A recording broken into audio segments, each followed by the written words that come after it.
Mutiara Hikmah Official, menyingkap hikmah di balik sunnah.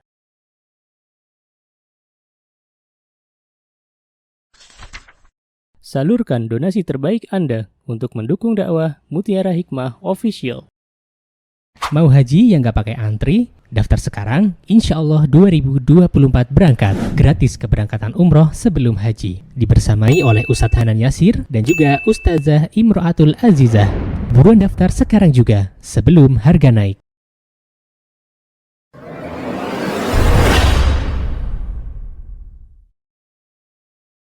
Ibu-ibu yang saya cintai karena Allah, Syekh Ibrahim Al-Qara'awi, beliau berkata dalam kitab Al-Wajibat halaman 29, boleh dibuka teman-teman, yang bahasa Arab 29, yang bahasa Indonesia halaman 46. Boleh teman-teman mau pakai yang mana silahkan. Syekh mengatakan an-nifaqu naw'ani i'tiqadiyun wa 'amaliyun. Di sini Syekh langsung membahas tentang dua macam nifak. Maka dari itu alangkah baiknya kita mengetahui terlebih dahulu definisi dari nifak itu sendiri. Coba kalau boleh saya tanya kepada ibu-ibu yang ada di majelis ini, apa arti nifak? Siapa yang tahu? Boleh angkat tangan. Ibu silakan. Kenapa Bu?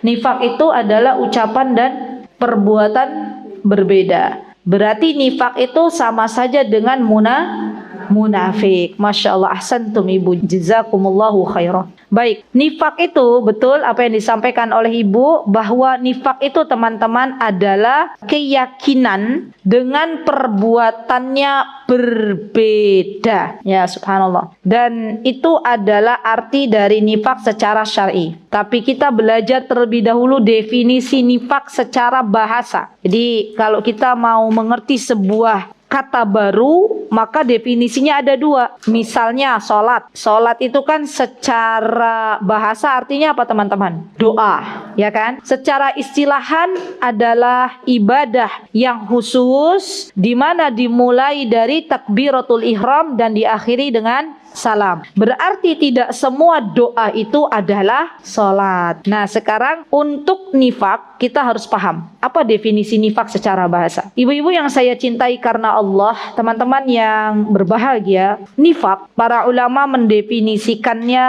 berasal dari kata nafaqa yunafiqu nifaqan wa munafaqatan. Saya tulis. Kita belajar hari ini bab apa Bu?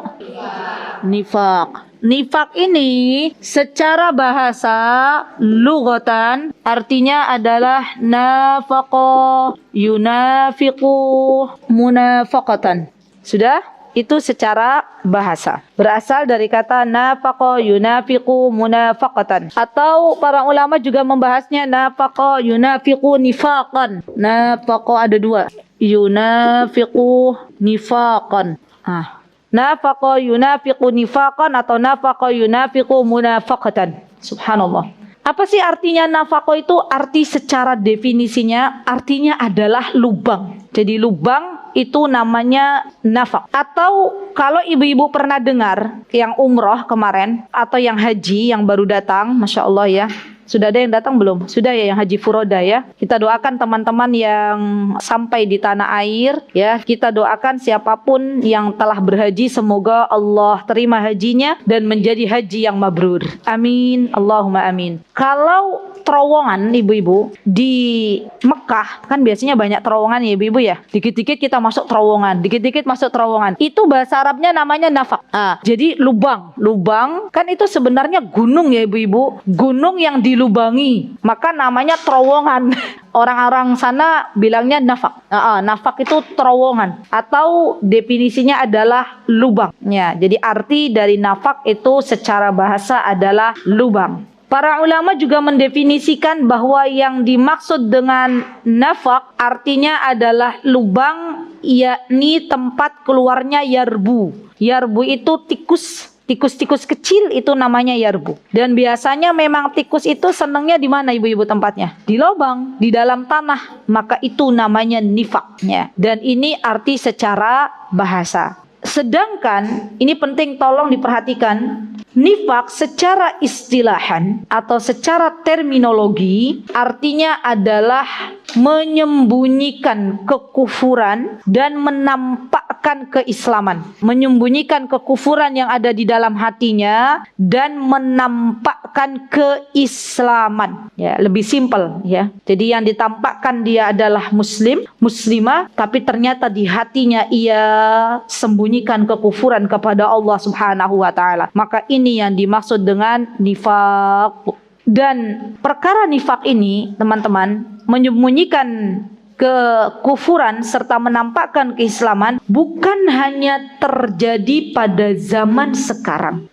Zaman dulu kala ketika Rasulullah Sallallahu Alaihi Wasallam masih hidup, itu juga banyak orang-orang munafik. Lihat, Rasulullah masih hidup, ibu-ibu. Banyak orang-orang di barisan kaum muslimin, tapi ternyata di belakangnya mereka berkompromi dengan musuh-musuh Islam, dengan orang-orang musyrikin Mekah. Bahkan di antara mereka itu, dulu kalau kita baca sirah ya, banyak penyusup. Jadi mereka mengatakan kepada para sahabat Nabi dan kepada Rasulullah SAW bahwa mereka adalah kaum muslimin, tapi ternyata itu adalah mata-mata. Subhanallah. Dan ini ada di zaman Rasulullah Sallallahu Alaihi Wasallam. Ya, siapa gembong munafik kala itu, teman-teman?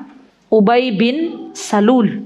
Ya, subhanallah. Dan ini subhanallah sampai-sampai Rasulullah Sallallahu Alaihi Wasallam itu telah mewanti-wanti para sahabatnya agar takut pada yang namanya nifak. Ya, sampai-sampai para sahabat, kata Ibnu Mas'ud, ada kurang lebih 30 sahabat yang mereka itu khawatir di dalam dirinya ada sifat munafik. Ya, itu sekelas sahabat loh, teman-teman. Sekelas sahabat itu kan berarti sekelas orang terbaik ya di zaman dulu kala, yang mana keimanannya itu sudah tidak diragukan lagi. Namun mereka masih khawatir kalau dalam dirinya ada sifat munafik. Dan harusnya kita zaman sekarang, di mana kita itu hidup pada zaman syubhat menyambar-nyambar. Nggih mboten teman-teman? Syubhat menyambar-nyambar. Bahkan kita itu hidup zaman sekarang ini, terkadang kebenaran itu sesuatu yang dibolak-balik dengan kebatilan. Teman-teman lihatnya itu benar, tapi ternyata batil. Teman-teman lihatnya itu adalah sesuatu yang terdolimi, ternyata itu benar.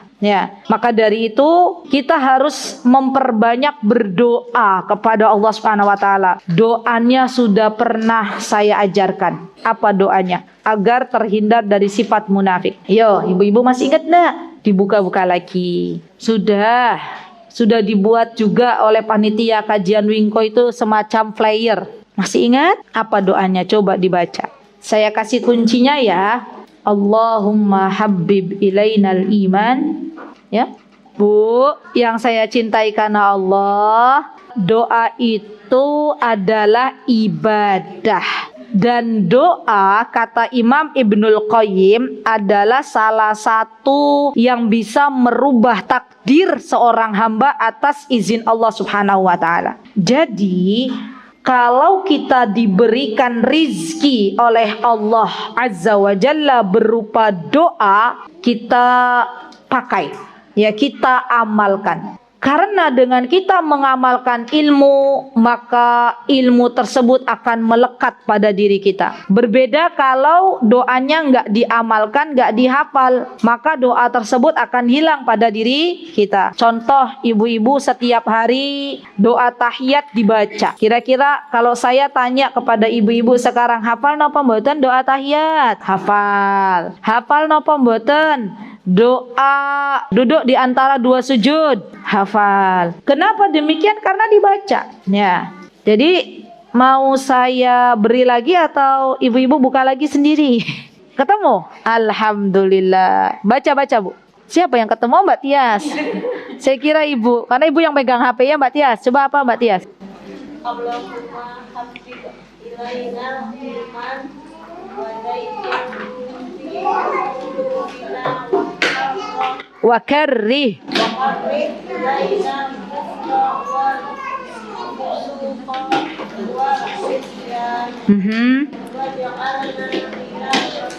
minar rasyidin.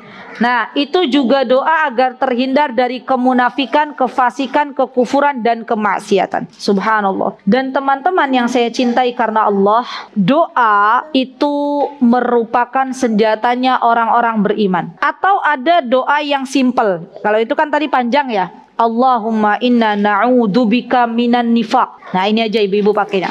Allahumma inna na'udzubika minan nifaq. Apa itu Allahumma? Ya Allah, inna, atau kalau mau pakai ini, saya berlindung, inni a'udzubika. Saya berlindung kepadamu minan nifaq, dari sifat nifaq atau sifat munafik. Allahumma inni a'udzubika minan nifaq. Subhanallah. Bisa Bu nulisnya? Bisa ya. Ini ada hadisnya ibu-ibu, doanya tapi di sini panjang sekali. Masya Allah. Di sini ada doa dari Rasulullah SAW. Saya bacakan doanya ya.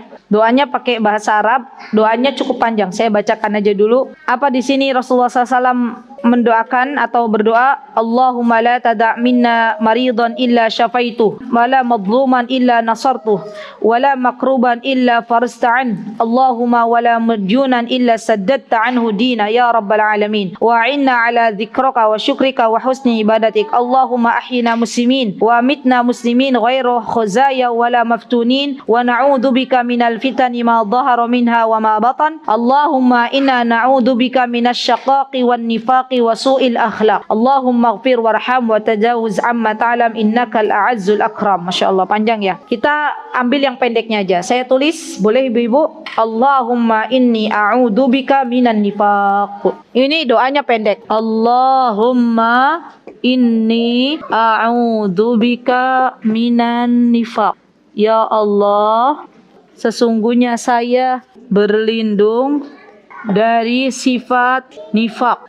Baik, ibu-ibu yang saya cintai, kenapa kita harus berlindung kepada Allah dari sifat nifak? Karena sifat nifak ini, sifatnya orang-orang munafik ini berbahaya. Dan nanti kita akan belajar mana sifat nifak yang bisa mengeluarkan seseorang dari agamanya dan mana yang tidak mengeluarkan seseorang dari agamanya. Ya, semuanya kita akan pelajari. Di antara bahayanya sifat orang munafik adalah bahwa orang munafik besok nanti dia akan ditempatkan di keraknya api neraka. Subhanallah, ibu-ibu, yang namanya neraka itu berlevel-level seperti surga juga berlevel-level. Surga semakin dia naik maka dia semakin bagus. Jadi semakin tinggi maka semakin bagus. Neraka semakin ke bawah dia semakin bagus atau semakin jelek ibu-ibu? Semakin jelek. Apalagi orang-orang munafik ini akan diletakkan oleh Allah Subhanahu wa taala fi darkil asfali minan nar. Apa itu darkil asfal? Di dalam keraknya api neraka. Na'udzubillah summa na'udzubillah. Api nerakanya saja sudah panas, bagaimana dengan keraknya api neraka? Bu, dulu para ulama kalau melihat sesuatu yang dipanggang, baik itu dari daging kambing maupun dari daging yang halal, mereka itu menangis. Ya, maka di antara mereka ada yang bertanya, kenapa engkau menangis? Apakah engkau lapar? Ya, maka kalau lapar saya belikan makanan itu. Di antara ulama mengatakan, saya itu menangis bukan karena lapar, tapi saya membayangkan kalau yang dipanggang itu adalah manusia. Ya, betapa ngerinya, betapa panasnya api neraka. Bahkan subhanallah ibu-ibu, kulit kita akan melepuh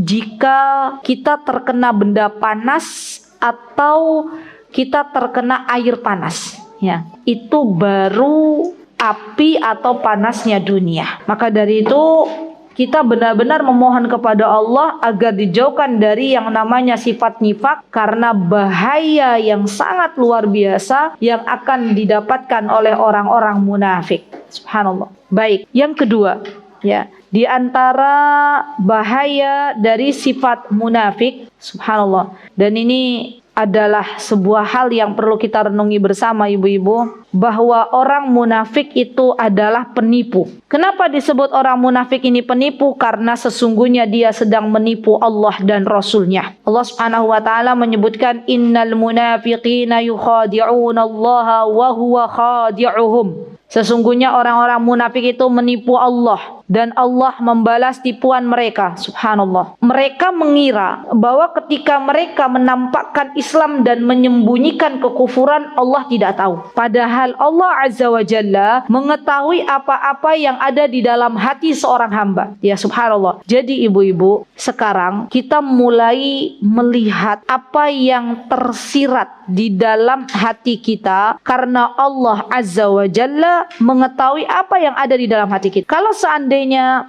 ada sesuatu di dalam hati kita yang akhirnya membenci syariat Islam, maka mintalah ampun kepada Allah Subhanahu wa taala. Karena Allah Azza wa Jalla adalah zat yang maha mengetahui apa-apa yang tersembunyi di dalam hati hambanya. Dan orang-orang munafik, mereka mengira bahwa Allah Azza wa Jalla hanya mengetahui sesuatu yang zahir saja, sesuatu yang nampak saja. Padahal Allah Azza wa Jalla mengetahui segala apa yang ada pada diri hambanya. Baik, ibu-ibu yang saya cintai karena Allah, kemudian di dalam Islam yang namanya kekufuran, yang namanya munafik, yang namanya kefasikan, coba dibuka lagi kitabnya, yang namanya kesyirikan, mereka akan ditempatkan oleh Allah Subhanahu wa taala di dalam neraka. Ya, kita sudah pernah belajar apa itu syirik, apa itu kufur, dan kita sudah pernah belajar apa itu fasik. Ya, fasik sama saja dengan kufur. Dan kita tahu bahwa sifat-sifat itu bisa membawa pelakunya ke dalam neraka. Maka dari itu, kalau kita ingin menjadi penghuni surganya Allah Subhanahu wa taala, maka kita meminimalisir agar kita menjauhi yang namanya kemunafikan. Ya subhanallah. Teman-teman yang saya cintai karena Allah, kemudian ulama membagi munafik ini ke dalam dua bagian. Nah ini nih, coba dicek apakah ada di dalam diri kita atau tidak. Yang pertama adalah sebagaimana disebutkan dalam kitab An-Nifaqul I'tiqadi. Nifaq i'tiqad. Maksudnya apa nifaq i'tiqad? Karena di sini langsung dicontohkan, maka saya izin untuk menjelaskan terlebih dahulu apa itu nifaq i'tiqad. Nifaq i'tiqad, teman-teman, adalah nifaq yang berhubungan dengan keyakinan. Nifaq i'tiqad adalah nifaq yang berhubungan dengan keyakinan. Ya tadi, dia nampaknya muslim tapi ternyata dalam hatinya dia tidak muslim. Dia mengingkari Allah Azza wa Jalla dan Rasulnya. Maka ini disebut dengan nifaq i'tiqadi. Dan nifaq i'tiqadi ini bisa mengeluarkan seseorang dari agama Islam. Baik, contohnya apa?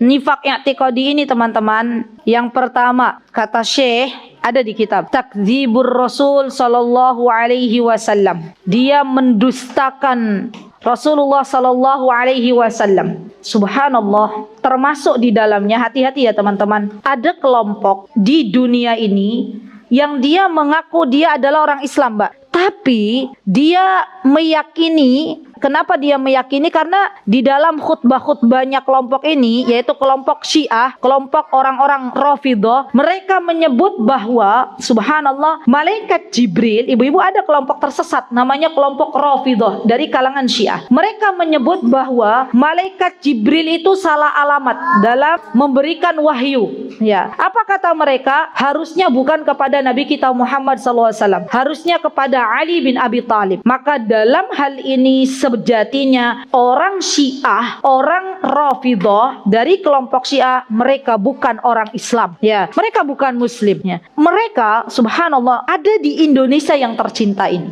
Jadi hati-hati teman-teman, orang Syiah itu licik sekali.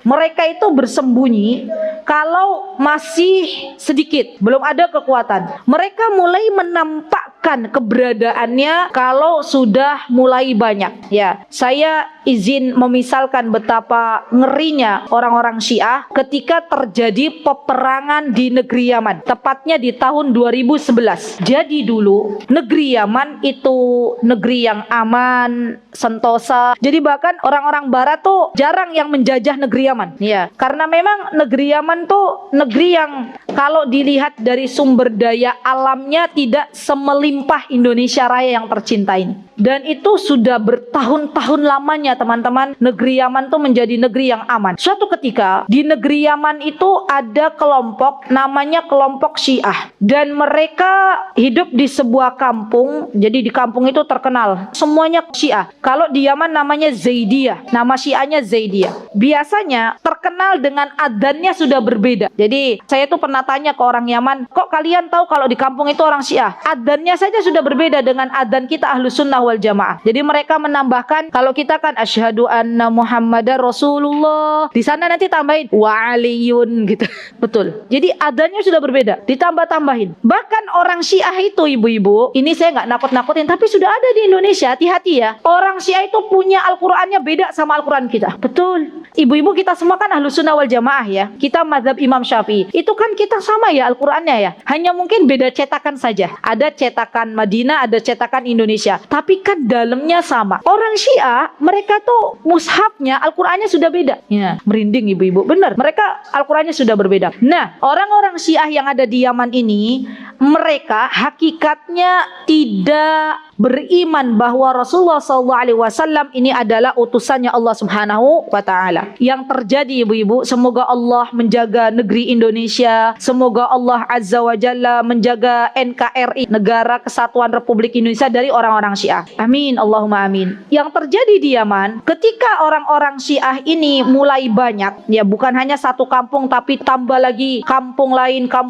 dan kampung lain, akhirnya mereka ngompor-ngompori. Ya, atau ngompor-ngompor ibu, manas-manasin warga Son'a. Son'a itu warga Jakarta lah, ibu kotanya Yaman, untuk demo. Ya, melengsarkan presiden kala itu. Subhanallah ibu-ibu, ini nikmat juga nih. Kita tuh punya presiden tuh nikmat. Subhanallah, kala itu presidennya akhirnya lengser. Dan sempat beberapa tahun di Yaman itu nggak ada presiden, nggak ada. Tapi ini nyata ibu-ibu, insya Allah bukan berita yang tidak benar ya, insya Allah benar. Sampai-sampai di Yaman tuh pernah yang namanya bandara, kayak bandara Soekarno-Hattanya, itu tidak beroperasi, nggak ada istilahnya penerbangan sama sekali. Dan yang terjadi ibu-ibu, ini yang terjadi kalau nggak ada pemerintah, kalau nggak ada kepemerintahan, yang ada adalah keamanan sudah tidak lagi aman. Yang ada perampokan di mana-mana. Kenapa? Karena harga barang-barang mahal. Kenapa harga barang-barang mahal? Karena bahan bakar minyak BBM itu sudah langka, nggak ada. Kan semakin sedikit bahan bakar, maka semakin mahal barang, kan begitu ya. Sampai terjadi banyak kelaparan di negeri Yaman, dan akhirnya banyak yang meninggal dunia, dan terjadi banyak pembunuhan antara sipil dan pemerintah. Itu yang mengompor-ngompori adalah orang Syiah. Ya, jadi yang dimaksud dengan takdzibur Rasul, ibu-ibu, adalah mendustakan bahwa Nabi kita Muhammad sallallahu alaihi wasallam adalah utusannya Allah Subhanahu wa Ta'ala. Hati-hati ya Bu, kita tuh harus yakin benar nih mbak-mbak, jangan sampai kita lihat sesuatu di Instagram, kemudian di situ ada sebuah syubhat yang menuliskan misalnya, yaitu orang Syiah, misalnya Jibril salah alamat, ya harusnya kepada Rasulullah, tetapi kepada Ali. Ketahuilah bahwa yang menulis itu adalah orang Syiah. Baik, yang kedua, jadi kita pun harus ajarkan kepada anak-anak bahwa Nabi kita Muhammad SAW adalah Nabi dan utusannya Allah Subhanahu wa Ta'ala. Yang kedua, takdzibu ba'di ma ja'a bihi Rasul sallallahu alaihi wasallam. Kalau yang pertama Bu, hati-hati mendustakan Nabi kita Muhammad SAW sebagai utusannya Allah. Yang kedua, mendustakan sebagian apa-apa yang dibawa oleh Nabi kita Muhammad sallallahu alaihi wasallam. Mendustakan sebagian, gak semuanya, ya sebagian. Contoh misalnya, ibu-ibu, saya itu bukan orang yang ngompor-ngomporin para laki-laki untuk berpoligami ya, karena suami saya juga sampai detik ini alhamdulillah istrinya satu ya. Namun saya ingin menjelaskan sedikit, di dalam syariat Islam ya, Allah Azza wa Jalla telah memperbolehkan seorang laki-laki untuk menikah lebih dari satu. Maka kita sebagai wanita,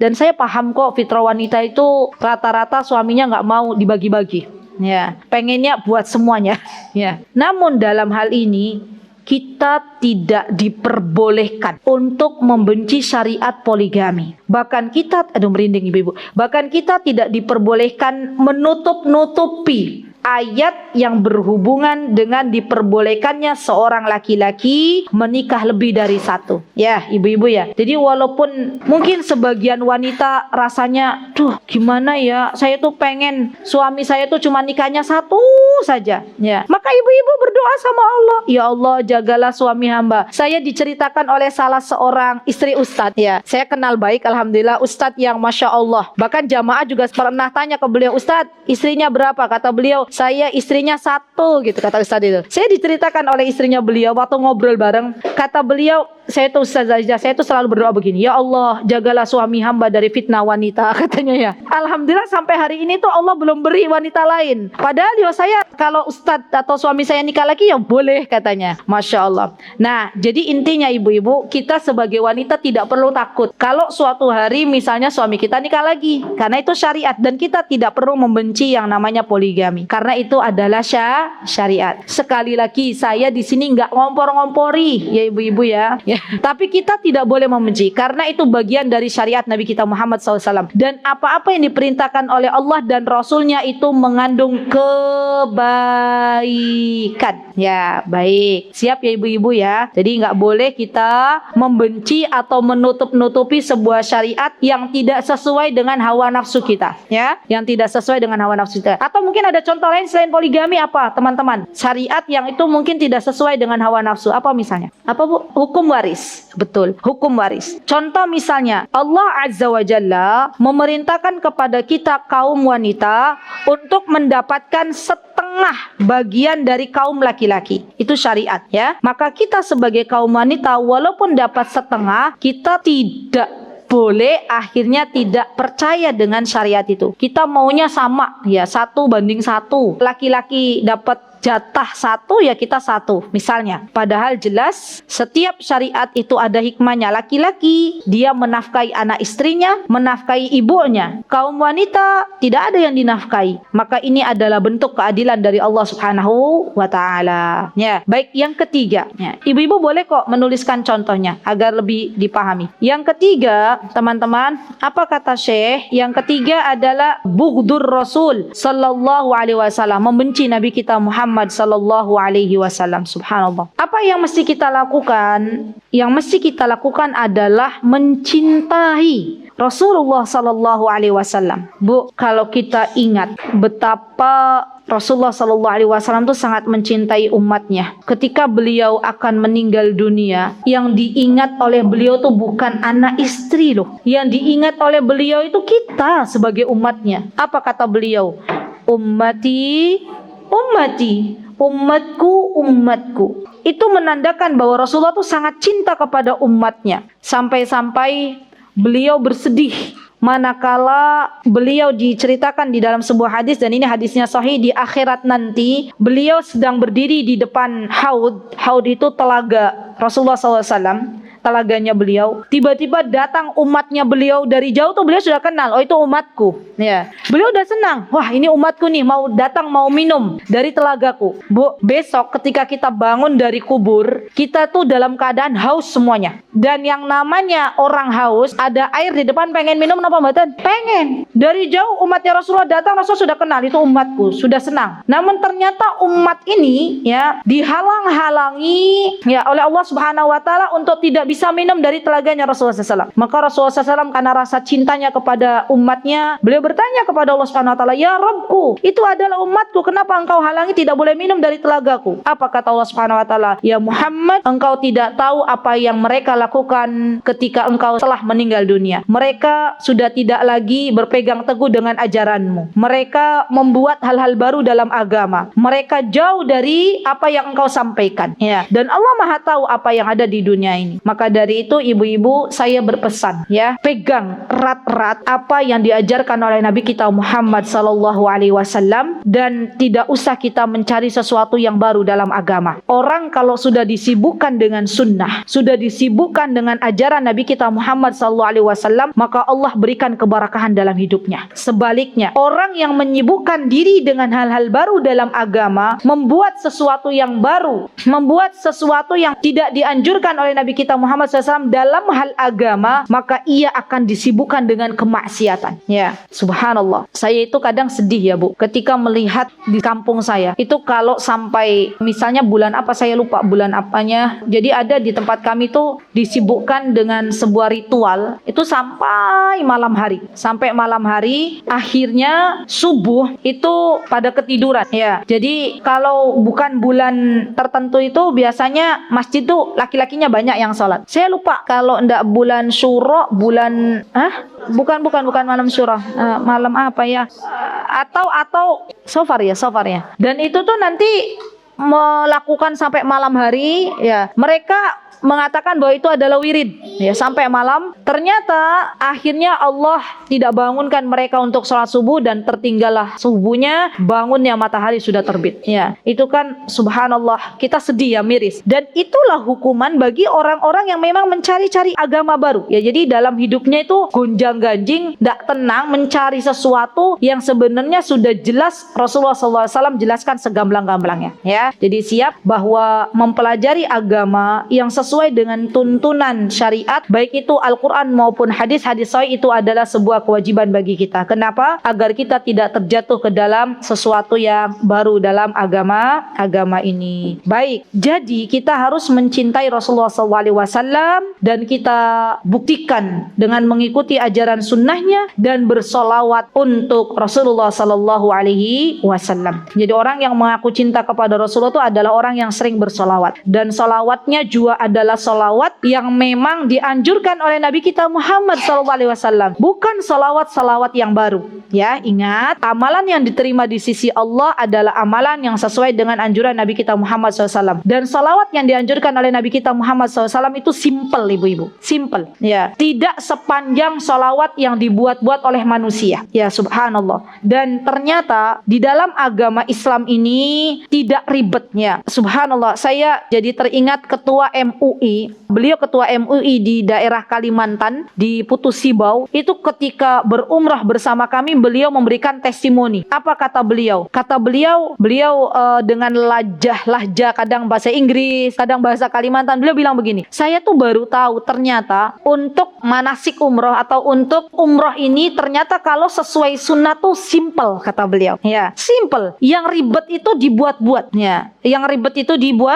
dan sesungguhnya ibu-ibu, di dalam Islam ini sudah diajarkan sesuatu yang banyak pahalanya dan ringan untuk dikerjakan. Baik, yang keempat, apa yang keempat? Bughdu ba'di ma ja'a bihi Rasul sallallahu alaihi wasallam. Ya, kalau tadi takdzib, dia mendustakan. Kalau yang keempat bedanya apa? Bedanya nomor 2 dan nomor 4. Kalau nomor 2 bedanya mendustakan, dia tidak mengakui bahwa itu syariat datang dari Rasulullah sallallahu alaihi wasallam. Kalau yang nomor 4 dia benci, enggak suka. Ya subhanallah, dia membenci, enggak suka, dan itu tidak diperbolehkan. Ya, tetap yang namanya syariat itu adalah untuk kebaikan bagi hamba-hambanya. Baik. Kemudian yang kelima, al-musarratu bin khifadi dinir Rasul sallallahu alaihi wasallam. Muallif memberikan kepada kita bahwa arti dari inkhifad di sini adalah dia merasa senang jika agama Nabi kita sallallahu alaihi wasallam ada yang menghinanya. Subhanallah. Dia akan merasa senang jika agama Rasul sallallahu alaihi wasallam dihinakan. Contoh,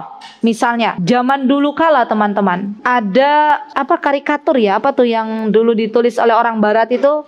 Yang di situ menunjukkan bahwa merupakan penghinaan kepada Rasulullah SAW dan bentuk dari penghinaan terhadap agama Nabi kita Muhammad SAW. Subhanallah. Dan ini subhanallah teman-teman menjadi sebuah hal yang besar ya di hadapan kaum muslimin. Namun sayangnya ada beberapa dari kaum muslimin yang ikut-ikutan menyebarkan berita yang tidak benar ini. Akhirnya terjadilah sesuatu yang tidak diinginkan. Ada banyak kaum muslimin di belahan dunia ini juga yang akhirnya menghinakan apa-apa yang dibawa oleh Nabi kita Muhammad SAW. Nanti termasuk di dalamnya mengolok-olok, itu tidak boleh ya akhwat. Ya, mengolok-olok itu misalnya kita mengatakan nyun sewu, misalnya ada orang pakai kaos kaki. Misalnya kaos kaki itu ibu-ibu bagian dari aurat wanita, dan itu disepakati oleh para ulama, baik Imam Syafi'i sendiri maupun Imam Ahmad maupun Imam Malik ataupun Imam Abu Hanifah. Mereka sepakat bahwa kaki adalah aurat. Ya, jadi kita yang bermadzhab Imam Syafi'i, ketahuilah bahwa Imam Syafi'i memberitahukan kepada kita kaki itu adalah aurat. Kalau ada di antara kita yang mengejek orang yang berkaos kaki adalah orang yang sakit-sakitan, maka itu sesungguhnya bagian dari nifaq. Ya, hati-hati. Jadi jaga lisan teman-teman, jaga lisan. Ya, kalaulah kita belum menjadi orang solih, namun kita jangan menghina orang yang sedang berjuang untuk menegakkan agamanya Allah Subhanahu wa ta'ala. Ya, subhanallah. Kenapa? Karena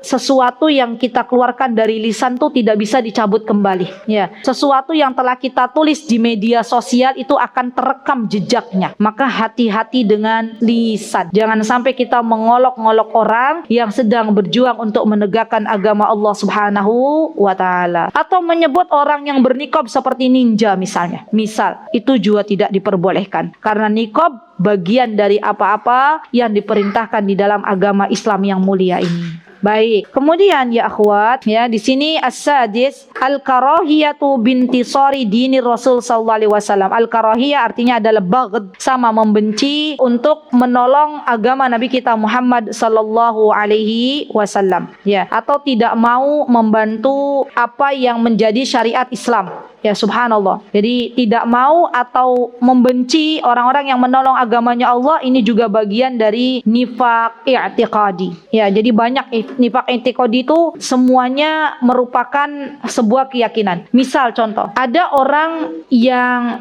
dia ingin menegakkan syariat. Kemudian dia membuat sebuah majlis ilmu agar orang-orang bisa mengenal agamanya. Tiba-tiba datang orang, dia mengompor-ngompori orang lain untuk membubarkan kajian misalnya. Maka ini pun bagian dari nifaq i'tiqadi. Subhanallah, saya merinding ya ibu-ibu. Pernah suatu hari ada kejadian, sebuah pengajian dia di situ hanya belajar tafsir Al-Quran, maksudnya tidak ada apa-apanya, belajar juz amma, dan terjadi sebuah hal yang tidak diinginkan. Apa yang terjadi? Orang-orang yang tidak suka dengan majlis ilmu datang dengan membawa fogging. Tahu fogging buat nyamuk? Ya, disemprotkan ke orang-orang yang sedang ngaji. Subhanallah. Dan ini merupakan bentuk kedzaliman. Jadi ibu-ibu, kita berhati-hati ketika bertindak atau mengajak orang-orang untuk menjauhi dari majlis ilmu. Yang namanya majlis ilmu itu adalah taman dari taman surganya Allah Subhanahu wa ta'ala. Kalau yang dibahas di majlis ilmu itu adalah qala Allah wa qala Rasul, apa yang difirmankan oleh Allah, apa yang disabdakan oleh Nabi kita Muhammad SAW, dan tidak ada bertentangan di dalamnya, tidak ada sesuatu yang bertentangan dengan agama ini, maka ketahuilah bahwa majlis ilmu itu adalah majlis yang lurus. Kecuali kalau dalam majlis ilmu itu di situ ada sesuatu yang bertentangan. Contoh misalnya, dalam majlis ilmu ternyata diajarkan untuk membenci Allah dan Rasulnya, atau diajarkan misalnya sopnya perempuan sama dengan sopnya laki-laki, itu kan bertentangan, ya kan? Atau diajarkan misalnya seorang imam boleh menzinahi anak didiknya. Contoh, ini kan Bertentangan dengan syariat napa mboten? Bertentangan. Maka ketahuilah bahwa majlis ilmu yang demikian adalah majlis ilmu yang tersesat, ya. Jadi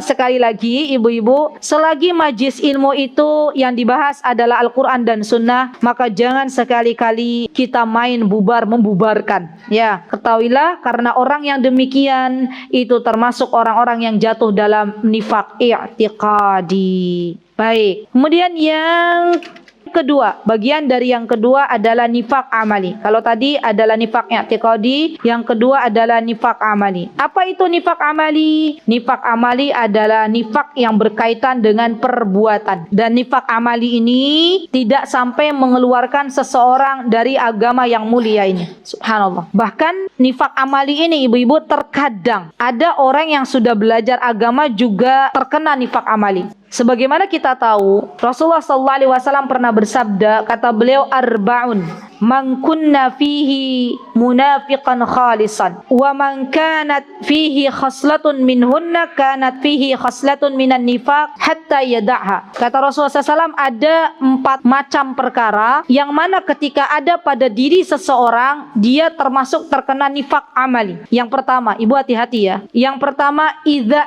tumina khana. Hati-hati mbak-mbak, ibu-ibu, ciri sifat orang munafik itu idza tumina khana. Kalau diberikan amanah dia berkhianat. Dia diberikan amanah oleh seseorang yang mempercayainya, "Mbak, tolong jaga toko ya. Saya sudah mengamanahi." Tiba-tiba dia berkhianat, dia tinggalkan toko tersebut. Maka ini sudah masuk dalam nifaq amali. Atau ada seseorang memberikan amanah kepada kita sebuah kekuasaan misalnya, atau amanah apapun. Kemudian kita mengkhianati amanah tersebut, maka ini juga termasuk nifaq amali. Yang kedua, wa idza haddasa kadzaba. Ingat teman-teman. Yang kedua, mohon jadi perhatian, kalau berbicara berdusta. Dan banyak orang-orang zaman sekarang yang bermudah-mudahan untuk berdusta. Padahal orang yang suka berdusta itu akan dikatakan di hadapan Allah dia adalah seorang pendusta. Bahkan orang yang kata-katanya seringkali berdusta akan menjadi orang yang tidak dipercaya oleh orang lain. Jadi kejujuran ibu-ibu pada zaman sekarang itu sebuah kelangkaan. Ya, maka dari itu apapun yang terjadi, mari kita berdoa kepada Allah semoga Allah jadikan kita semuanya orang-orang yang jujur, baik jujur dalam perkataan maupun perbuatan. Dan subhanallah, orang yang jujur itu akan Allah berikan keberkahan di dalam hidupnya. Pedagang misalnya, dia jujur dalam berdagang. Dia tidak main sumpah di dalam berdagang. Maka saya yakin apa yang didapatkan dari jual belinya, keuntungannya itu akan barakah. Ya, hati-hati sekarang banyak pedagang online yang mana terkadang ia menulis definisi atau deskripsi barang itu tidak sesuai dengan kenyataan. Maka ini sudah dihukumi ketika berbicara dia berdusta. Karena tulisan di zaman sekarang sudah menjadi wakil dari apa yang ingin ia ucapkan. Ya, ibu-ibu. Jadi kalau jadi pedagang, jadilah pedagang yang jujur. Karena ini akan memberikan keberkahan di dalam kehidupannya. Baik, wa idza hadasa kadzdzaba. Kalau dia berbicara dia berdusta. Wa idza ahada ghadara. Apa itu wa idza ahada? Kalau dia berjanji dia tidak tepati, ghadar, dia pungkiri. Jadi kalau berjanji, Allah ingatkan kita untuk menepatinya, segera tepati. Kecuali kalau memang benar-benar lupa. Misalnya ada saudara kita berjanji, kemudian saudara kita kok belum menepati, maka wajib bagi kita untuk mengingatkan. Diingatkan saja. Kalau kita tidak mengingatkan, kita dosa. Ya, barangkali saudara kita lupa. Tapi kalau kita sudah diingatkan oleh Allah dan kita pura-pura tidak ingat, ini yang akan menjadi sebuah dosa. Maka kalau misalnya kita diingatkan oleh Allah, kita tidak segera menepati janji, maka termasuk dari ayat munafik. Terakhir apa kata Rasulullah? Wa idza khosoma fajaro. Ini riwayat lain. Kalau yang biasa ibu-ibu dengarkan 3 ya. Jadi di sini ada riwayat lain dan ini hadisnya sahih. Kata Rasulullah SAW, wa idza khosoma fajaro. Kalau dia bertengkar, khosoma, maka dia fajar, dia melampaui batas. Jadi yang namanya kehidupan bermuamalah dengan sesama hamba Allah itu terkadang ada sesuatu yang tidak baik, misalnya ya, ada pertengkaran-pertengkaran kecil, maka dalam hal ini kita harus benar-benar menjaga apa-apa yang menjadi bagian dari syariat ini, tidak keluar dari syariat. Apalagi ada yang orang bertengkar, salah satunya misalnya membunuh saudaranya. Nah, ini juga sudah melampaui batas. Baik, ibu-ibu yang saya cintai karena Allah, kita tahu kesimpulan dari perbedaan antara nifak i'tiqadi dan amali. Yang pertama apa? Ibu-ibu tadi kan sudah belajar. Apa yang pertama? Perbedaan antara nifak i'tiqadi atau nifak besar dengan nifak amali atau nifak kecil. Yang pertama, betul, nifak amali tidak mengeluarkan pelakunya dari agama yang mulia ini. Berbeda dengan nifak i'tiqadi, dia mengeluarkan seseorang dari agama Islam ini. Baik, kemudian yang kedua, nifak i'tiqadi ini tidak terjadi pada seorang muslim, ya. Karena sesungguhnya dia munafik. Tetapi nifak amali ini terjadi pada diri seorang muslim. Jadi muslim sejati itu terkadang juga kena nifak amali. Kadang dia berdusta, kadang dia mengingkari janjinya. Kadang dia juga tidak menepati janji atau berkhianat dengan apa yang diamanai. Ini juga kadang. Baik, terakhir, nifak i'tiqadi dengan nifak amali perbedaannya adalah bahwa nifak i'tiqadi balasan di akhirat jauh lebih besar daripada nifak amali. Jadi yang dimaksud dengan fiddarkil asfali minan nar ini adalah nifak i'tiqadi. Jadi nifak i'tiqadi ini adalah nifak yang kelak pelakunya akan Allah masukkan ke dalam neraka, bahkan di keraknya neraka. Ya. Jadi jangan sampai kita langsung menuduh saudara kita adalah orang munafik ya, manakala misalnya suatu hari saudara kita belum menepati janjinya. Jaga lisan lagi. Ya. Jadi lisan itu subhanallah teman-teman, kalau lisan itu dia lurus, maka insya Allah dia hidupnya nyaman. Tapi kalau lisannya tidak lurus, lisannya menghina, mencela, maka biasanya dia pun akan